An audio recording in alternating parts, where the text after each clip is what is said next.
perhatian utama adalah pada pembentukan pesan dari teks atau berita. Media memainkan peran penting dalam mengonstruksi peristiwa dan menyajikannya kepada masyarakat. Dalam analisis framing, media memilih dan menonjolkan bagian-bagian tertentu dari realitas, sementara bagian-bagian lainnya disamarkan atau bahkan dihilangkan. Media memiliki kekuatan untuk memilih fakta dan menyajikannya kepada khalayak. Dengan memperhatikan kata-kata, kalimat, gambar, dan foto pendukung yang digunakan, media juga memilih bagian mana dari realitas yang akan diberitakan dan bagian mana yang akan diabaikan. Sebagai contoh tadi, kita dapat melihat pemberitaan kasus kebohongan Ratna Sarumpait yang dilakukan oleh okezone.com. Dalam membingkai berita tersebut, okezone.com memilih menonjolkan aspek hukum dalam kasus tersebut dan menggarisbawahi penyelesaian masalah melalui proses penyelidikan polisi. Ini menunjukkan bagaimana media menggunakan framing untuk membentuk cara kita memahami suatu peristiwa dengan memberikan penekanan pada aspek tertentu.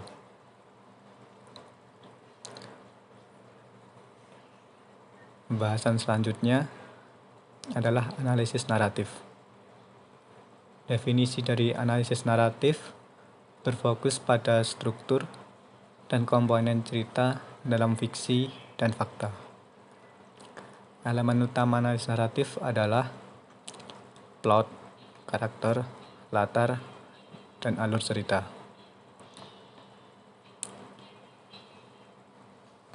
Tujuan dari analisis naratif adalah untuk memahami bagaimana cerita dibangun, bagaimana karakter berinteraksi, dan bagaimana konflik dihadapi. Studi kasus yang saya gunakan dalam analisis naratif adalah dalam sebuah film drama. Analisis naratif membantu kita melihat perkembangan emosi dan perjalanan tokoh utama. Oke, mari kita bahas lebih dalam. Analisis naratif digunakan untuk membangun struktur sebuah cerita, baik fiksi maupun fakta. Narasi merupakan bentuk wacana yang berusaha menceritakan suatu kejadian atau peristiwa sehingga kita seolah-olah dapat melihat atau mengalami sendiri peristiwa tersebut.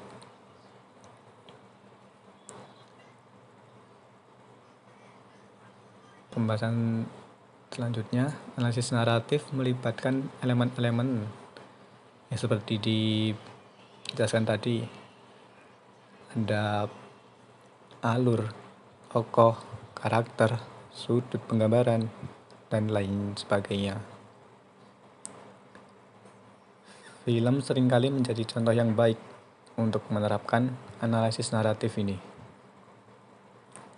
Karena dalam film terdapat unsur-unsur seperti plot, karakter, dan latar yang saling berinteraksi untuk menciptakan jalinan peristiwa yang memiliki tujuan dan terikat oleh aturan logika sebab akibat.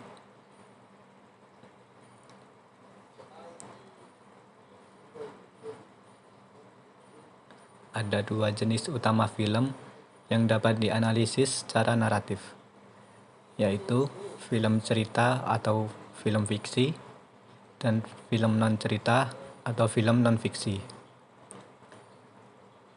Film cerita adalah film yang dibuat berdasarkan kisah fiktif, sementara film non-cerita adalah film dokumenter yang menampilkan dokumentasi suatu kejadian. Sebagai contoh, kita dapat memilih genre film tertentu, seperti film drama, komedi, horor, atau animasi, dan menganalisis unsur-unsur naratif yang terdapat dalam film tersebut, seperti karakter, plot, dan latarnya. Analisis berikutnya, yang terakhir adalah analisis semiotika.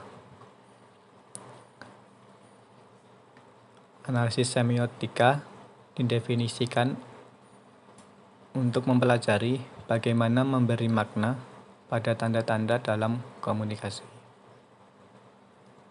Konsep penting dari analisis semiotik adalah penanda dan penanda, ikon, indeks, dan simbol denotasi dan konotasi. Tujuan analisis semiotik untuk memahami bagaimana tanda-tanda mengkomunikasikan informasi. Studi kasus yang saya gunakan dari analisis semiotik ini adalah sebuah gambar masjid dapat menjadi simbolis dari umat Islam. Jika dibahas lebih dalam, semiotika adalah metode analisis yang digunakan untuk menggali makna yang terkandung dalam tanda. Tanda merupakan representasi dari suatu objek atau konsep tertentu. Semiotika mempelajari cara memberikan makna pada tanda dan memahami hubungan antar tanda dengan objek yang dipresentasikan.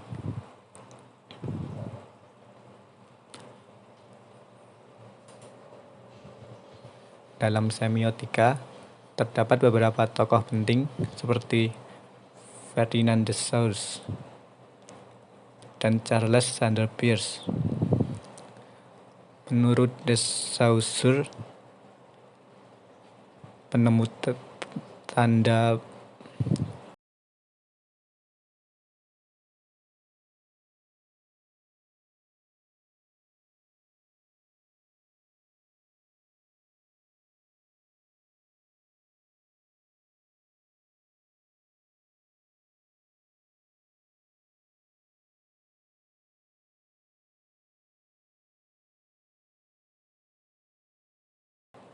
terdiri dari penanda atau signifier yang merupakan bentuk fisik dari tanda dan petanda atau signified yang merupakan makna yang dikaitkan dengan tanda tersebut. Sementara itu, Peirce mengembangkan konsep 3 tipe tanda, yaitu ikon, indeks, dan simbol. Ikon adalah tanda yang memiliki kemiripan fisik dengan objek yang direpresentasikan seperti gambar. Indeks adalah tanda yang memiliki hubungan langsung dengan objek yang direpresentasikan. Misalnya, asap yang menjadi petunjuk adanya api. Simbol adalah tanda yang menggunakan konvensi atau kesepakatan sosial untuk mengasosiasikan makna dengan objek.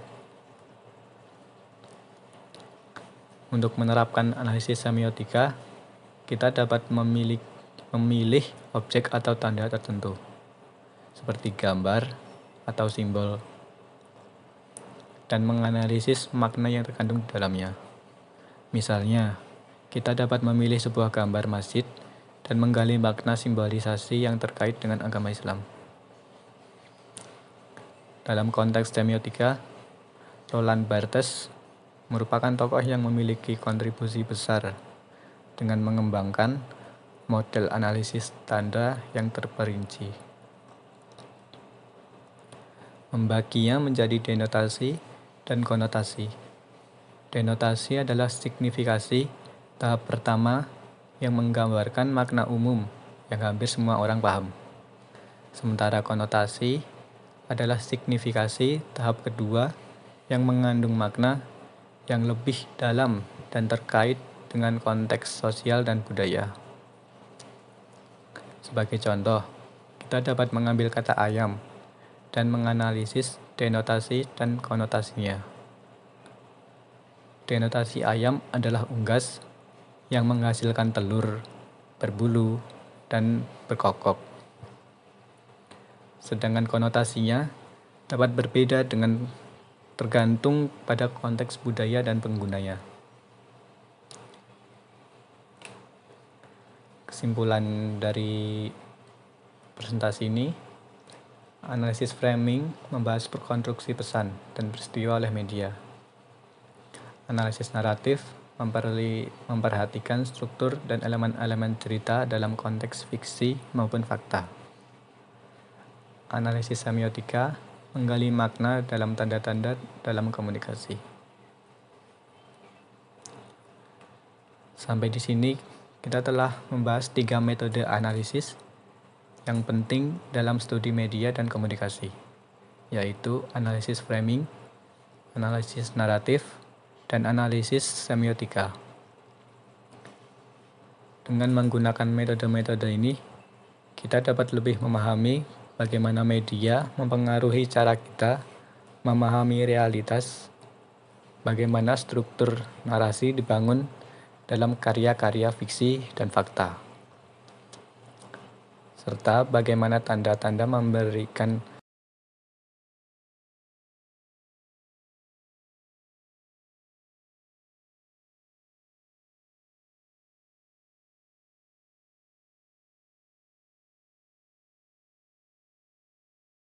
makna kepada objek yang direpresentasikan.